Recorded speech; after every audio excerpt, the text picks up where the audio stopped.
I'm delighted to introduce Brian Carlin. He's currently in the practice of pulmonary critical care and sleep medicine in Pittsburgh, Pennsylvania. He's a former training program director, pulmonary and critical care medicine fellows. He's a founding member of the APCCMPD Inservice Exam and is currently chair of the Inservice Exam Writing Committee. And also joining us today is Puru Patrala. She's an associate professor of medicine and the PCCM program director at Mount Sinai Hospital in New York. She's a leader in training and assessment of critical ultrasound. And she is the co-chair with Brian of the APCCMPD Inservice Exam Writing Committee. So welcome, Brian and Puru. We're really excited for you to be joining us and presenting to us today.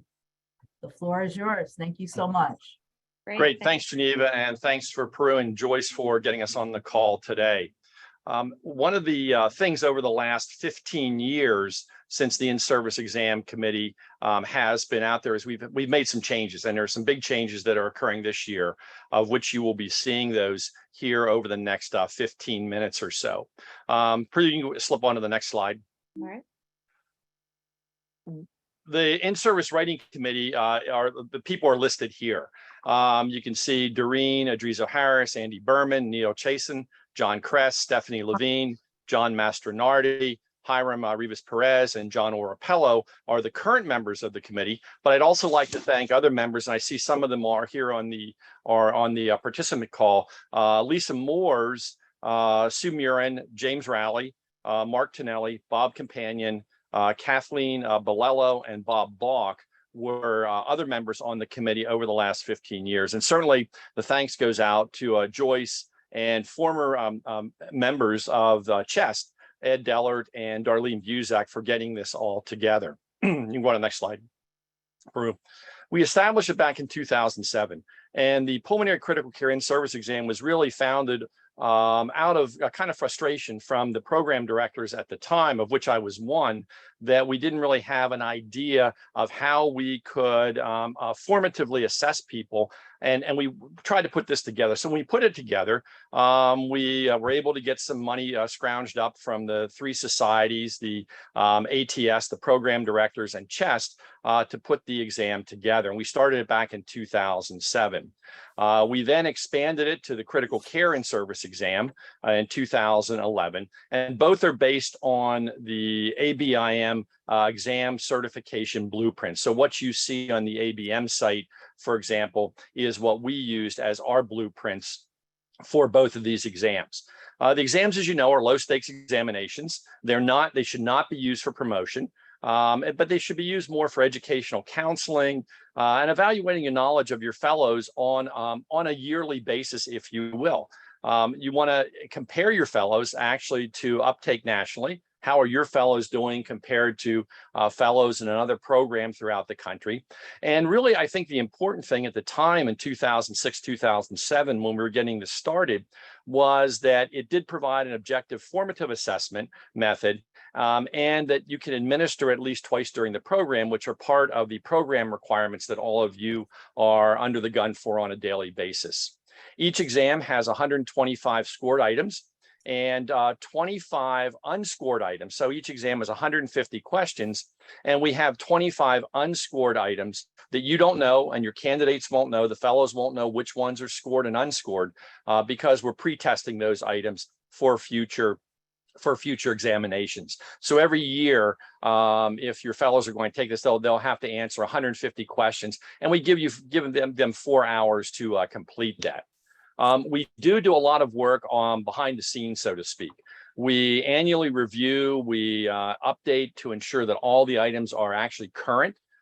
If when you are taking an exam, and we welcome you all as a program director to take the exam at some point, if you notice or something isn't correct or anything like that, just there's a comment box on each question, put it in the comment box, and then we will see those comments overall.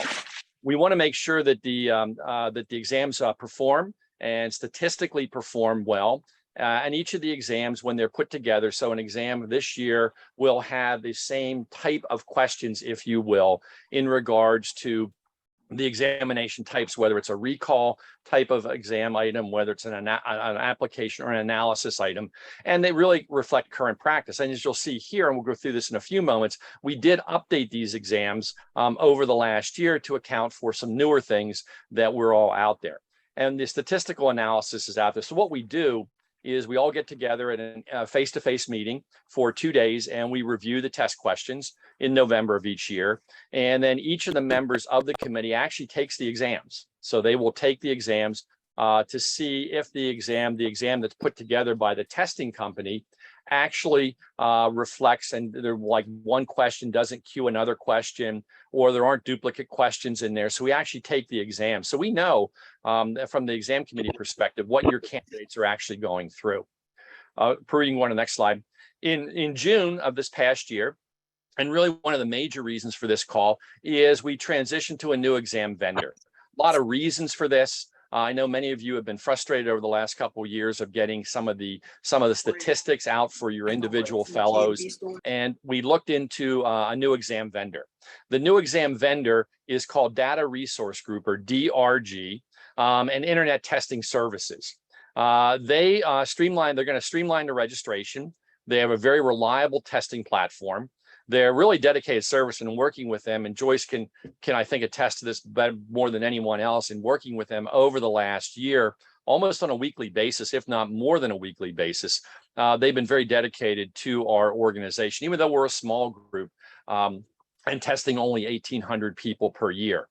They're going to provide access to the testing platform with real-time exam progress, so you will know what your fellows are doing. And then I think most importantly, what you will all see and what your fellows will all see is more robust score and data reports. And Peru will go into that in a few moments. The exam, we added some new content areas in here. We really base it on the ABI pulmonary blueprint and the critical care medicine blueprint.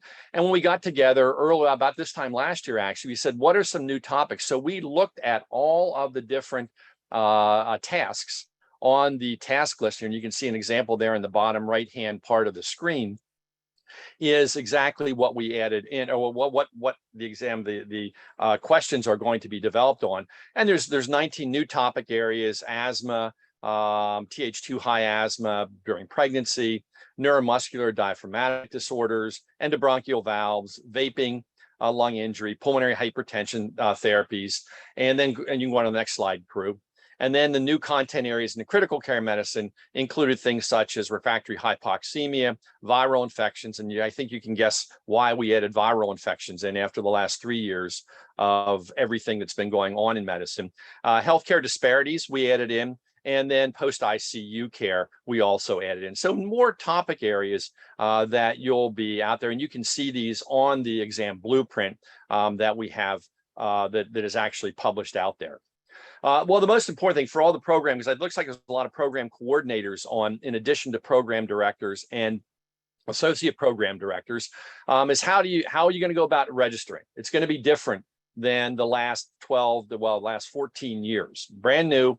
You're going to register on the APCCMPD website. And in mid-February, Joyce will send out to all the program coordinators, or if you don't have a program coordinator identified, you as the program director will get the email. And I already mentioned this, that the program directors can take a complimentary exam if you'd like, but you'd have to register for that as well. And all those instructions will be coming down the line. So on the exam registration, once registered, what will happen is the APCCMPD uploads the registered fellow exams into the testing portal. Each program will create a profile with the testing vendor, and that will allow access to the fellow exams, scores, and reports that will be stored. So you will load this, you'll upload the registered fellow. The APCCMD will upload the registered fellows once you register with Joyce and the APCCMPD. The next question, or next slide, please. Then on the exam portal, you will be able to view the fellows who are registered for the exam. So there'll be a check that you can make sure your fellows are all registered. You can monitor the fellows' progress as they are sitting for the exam. And then you can access and download the score reports, which is what many of you have had concerns about over the last, really last 5 to 10 years. Next slide, Prue. On exam day, you want to identify a schedule and location to administer exams. This is going to stay the same. We really want the exams and must be administered in person and proctored overall, and that the instructions for proctoring are provided in the examination administration handbook, which many of you had. That's going to stay the same overall. The thing that is going to be different, and I would start working on this as soon as you get your fellows registered, so there's no glitches on testing day, is prior to the exam, you have to download a secured browser to the testing computers. This may be an issue for those of you that have firewalls in place in your hospitals. And so you want to do this well in advance. I know there's been some issues out there with, for example, some of the veterans hospitals that have the firewalls present out there. So work with them. But what you can also do is look at the, have the fellows use their own laptops and download the secure browser at home. So they could download the browser at home, bring it to wherever you're going to administer the exam, and then that should work just fine. But you could do this a couple of days ahead of time, certainly, as well. If you have any accommodations, if a fellow needs accommodations for whatever reason, just notify Joyce, and then she can make through the testing company, make individual adjustments to the allotted exam times if some fellow needs an extra hour or two to do the exam overall. And then you really want to log into the exam portal to verify that your fellows are registered. Don't wait till the last minute to do that, but do it ahead of time. Next slide. On exam day, you want to make sure all the fellows are present for the exam as planned. The proctors will log in. You as either the program coordinator or the program director will log into the program portal. You'll create an exam. There'll be an exam session number created, and then you will provide the fellow with their exam session number. You want to start and end the examinations via the exam portal. And then you can also, as mentioned before, you can monitor the fellow's progress while taking the exams. It's very important that we still have the requirement that the program coordinators must remain present to proctor the examination. And let me turn over to Peru, and we'll be happy to answer. There was a couple of questions that came up here. I think we're out there is who puts the exams together. Actually, what happens is the testing company will put the exams together, and then each of us on the committee will review those exams to make sure that they're reflective of but they actually will look at the statistics behind the exams and put them together so that the exam this year is a very similar caliber to the exams of previous years. We review all of the questions as a group. Most likely done in the November meeting. Sometimes we'll have meetings after that, but they're all reviewed online for appropriateness and for accuracy. Thanks, Brian. So I'll start with the second half, which is something that I think we're really excited about when we changed vendors. This group, DRG and ITS, they come together and on one side provide us the psychometric support to know that we are developing good, accurate, and valid test questions. But on the other hand, they really have a sophisticated system that can really churn out usable data. And I think that that's something that we heard from all of you over the last few years, that you wanted to be able to track the data on your fellows in a number of different ways. So I'm going to just take you through some of the new ways that you will receive some of this data in the revised score reports. So to begin with, you should all be familiar with the instant score report, which will pretty much stay exactly the same. This is just the raw data for each of your fellows in terms of how many questions they got right or wrong and the percentage in each subsection. And this is immediately available to both your fellow and to the program directors or the program coordinators, depending on who you have set up to receive them. So this will look exactly the same as all prior years.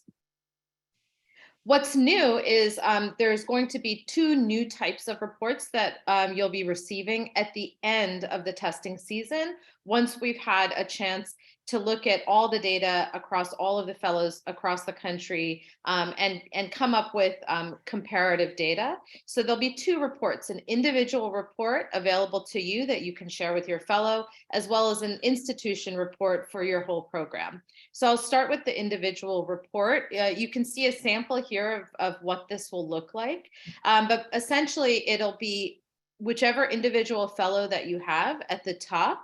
It'll include their rank or their percentile rank against all fellows in their same training year, and then in their overall rank compared to all fellows in all years across the country. It'll have their specific score as well as the score of all the fellows at their specific program.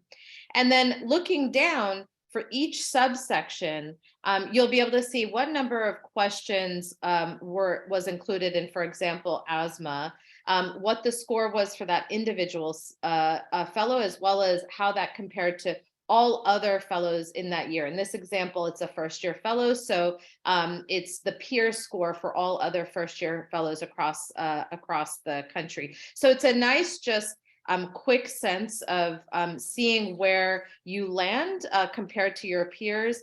Each of your fellows will be able to really just look through that last column that's plus minus and get a quick sense of areas that maybe they need to work on and improve or read more about, and areas that maybe they already have a good grasp compared to their peers. So really being able to use that data in a way that's visually easy to access.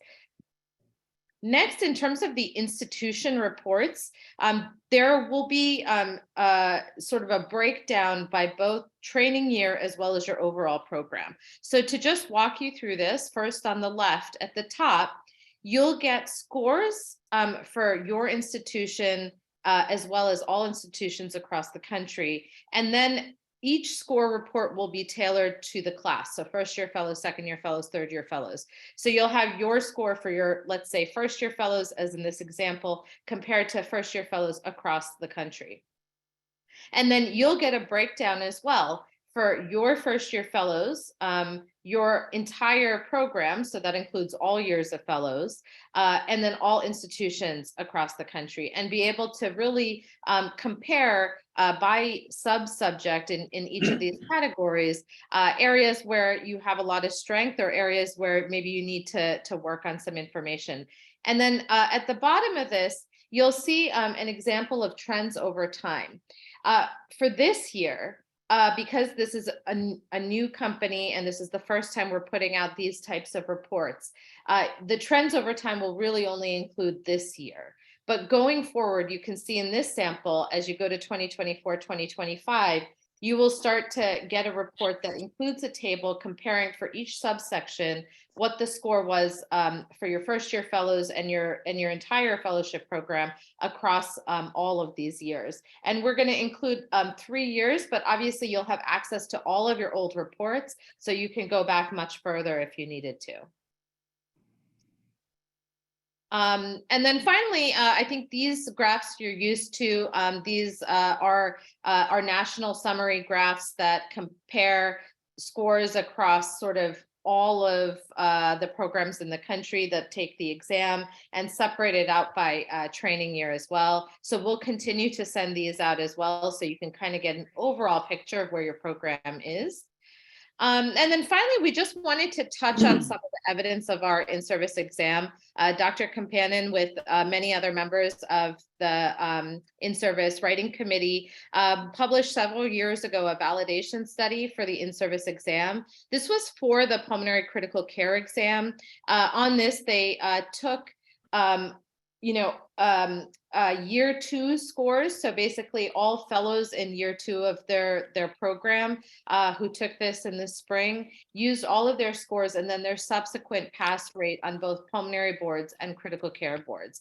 And we're able to show that there was a cutoff point where the probability of passing the ABIM pulmonary and the ABIM CCM exam was above 95%. And that is this green line you see here, which correlates to 90 questions correct out of 125.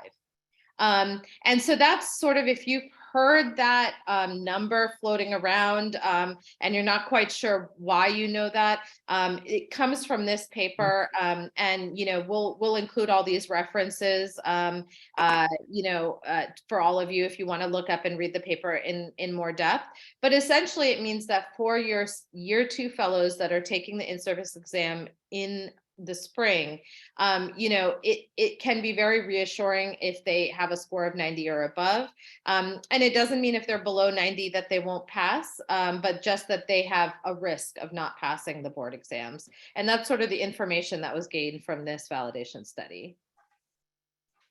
And then finally, to sort of point towards one of the main values we see in the in-service exam, which is really to help guide study, provide some formative information to your fellows to see areas where maybe they feel like they don't have all of the knowledge compared to other subject areas.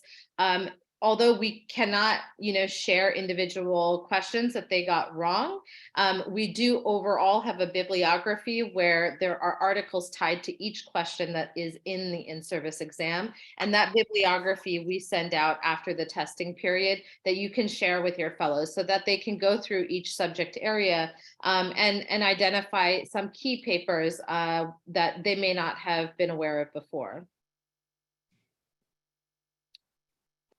So with that, I'm just going to review some important dates for 2023. I think we already shared that registration will begin on February 27th and run through April 28th. The testing period this year is between April 24th and May 12th, and that's for all first, second, and third year fellow exams. Incoming fellow exams registration will be June 1st through July 7th, and the testing window will be July 5th through July 21st. And retake exams, you can see here at the bottom, the dates are September 25th to October 27th for registration, and testing period is October 23rd to November 3rd. And this is for fellows who, might be at risk of failing and or did not perform well on their in-service exam, and you want to offer them a second chance to see how they've done in that window between the spring and the fall. So I think with that, I'll conclude and maybe we can move on to questions. And actually, another aspect out there for each of the test questions over the last 5 years or so, we actually have developed references for each of the test questions, and where those references come from, as Peru had mentioned, come from the test questions themselves. We try and reference each question to actual data, so it's not what we think is, as the committee thinks, is the appropriate answer, but it's actually referenced in the literature, and then from that's how those reference lists are developed. I'm just going through the chat to see. It looks like Joyce answered most of these questions. Yeah, there was one question out there that I saw that somebody is going to be on family leave during the testing window. What I would suggest you do is get in touch with Joyce, and then we can make some type of amends on how to allow that person to take the testing window before they complete their training. And it looks like in June when he graduates. And then it looks like a question on the new topic areas. So that's something we'll email out with the complete list.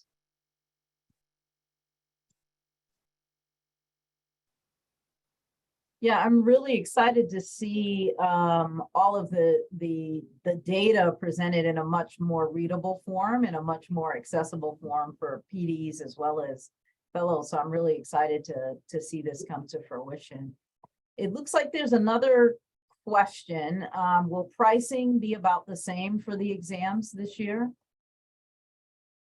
And I believe Joyce is probably going to answer that question. Yes. The cost of the exam is $275 for members and $550 for non-members. And then for incoming fellows and for exam retakes, it's a discounted, it's significantly discounted from there. And that is $100 per fellow for programs that are members, and $200 per fellow for programs that are non-members. Yes, the testing window is April to May. The specific dates, 1 second, and I will tell you. The testing window is April 24th to May 12th this year, but also we will email all of this out and you'll also have access to the recording.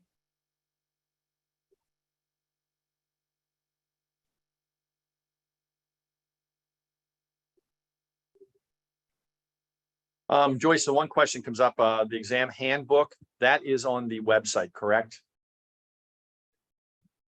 The bibliography is actually emailed to everybody. Oh, no, I The mean, I think, the administration handbook is, it will be on the website. It's currently just in final editing phases for the new vendor. We intend on sending out all the information to everybody in February.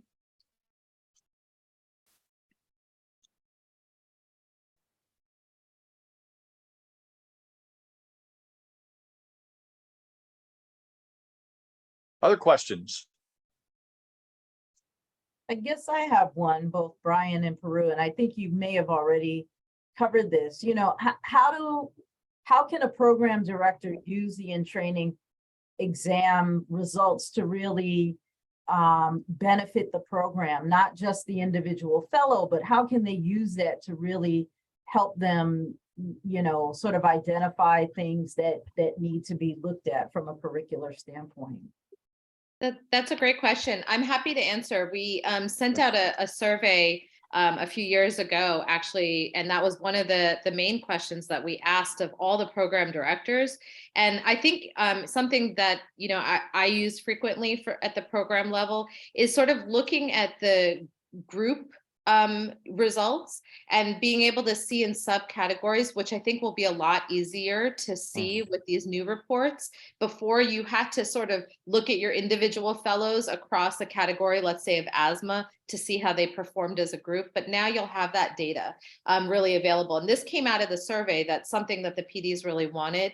I think when you see that there's a certain area, like for my program, it's always transplant, because until recently, our fellows didn't have access to that kind of training locally. And so, you know, that then tells me as a program director, well, this might be an area in the curriculum that we really have to build up and expand. So I think those subcategories and the group level data is really going to help inform a lot of your curriculum building and areas for improvement that you might see in your program. I'm not sure, Brian, if you have anything to add to that. Yeah, I think, and Geneva, I think it can help too. For example, if we see that, I'll use transplant because I think that's what most people have some difficulty with. Let's say we find out of all the programs out there, the fellows in general across all 1,800 fellows or whatever does poorly in transplant. And then we could say, or maybe from the program directors group, is you can say, well, maybe we need to do something else to get our fellows trained in transplant medicine. So where those gaps actually occur, we haven't really done that in the past. I kind of did that when I was a program director. That's been 12, 15 years ago now almost. But I would do that. I would look at the overall, say that they didn't do well on COPD. Then I would create something that I would create another program for COPD types of things. But I think you can use it from both the not only the local, but even the national levels as well.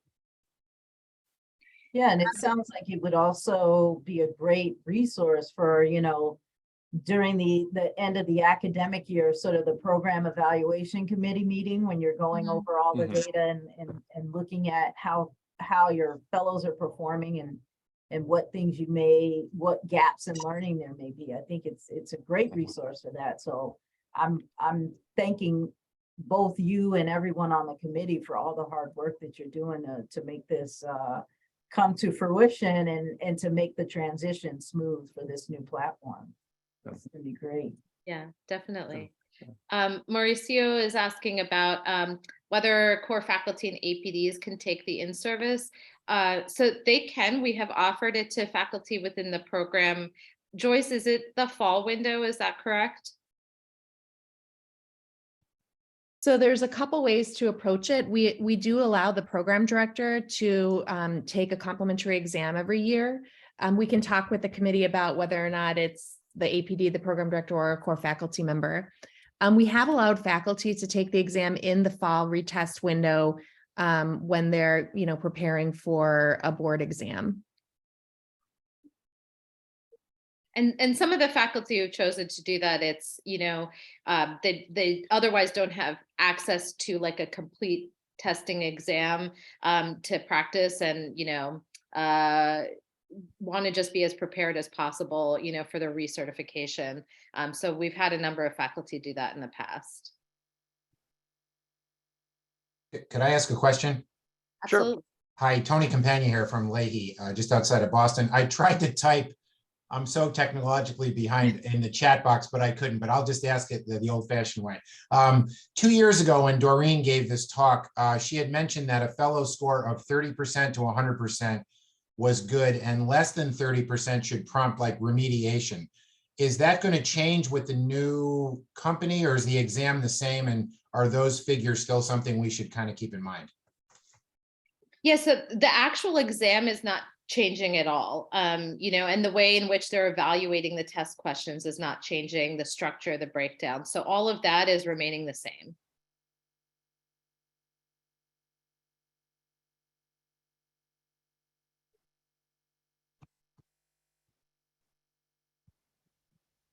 See, other questions?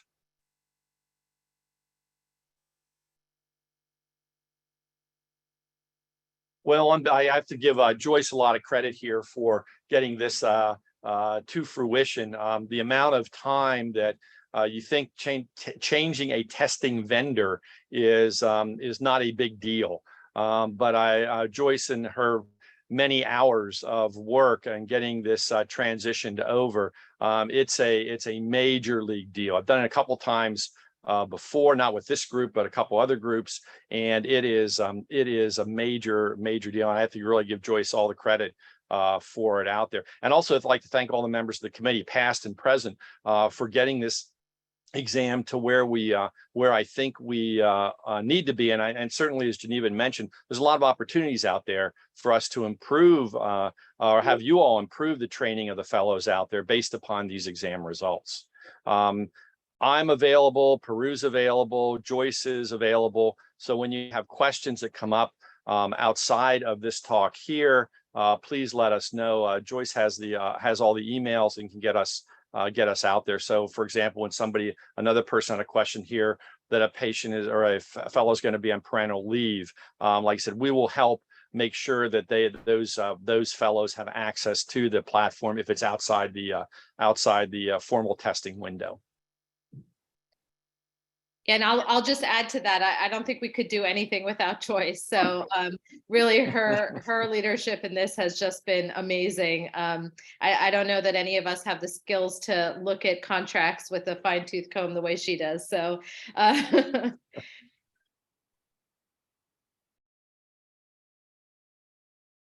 Okay, with that, Geneva, we'll turn it back over to you, and then you can get on to the next series of topics that you have planned for today. Sure. So there was it looks like one final question, which is how quickly after the test do we receive the results? And fellows will receive those results immediately, if I'm not mistaken, and then a few weeks later get the comparator results, yeah, that's correct. The instant reports are as soon as they finish the exam, but the comparisons should come in about 2 weeks after the window closes for the exam. Mm-hmm. Great.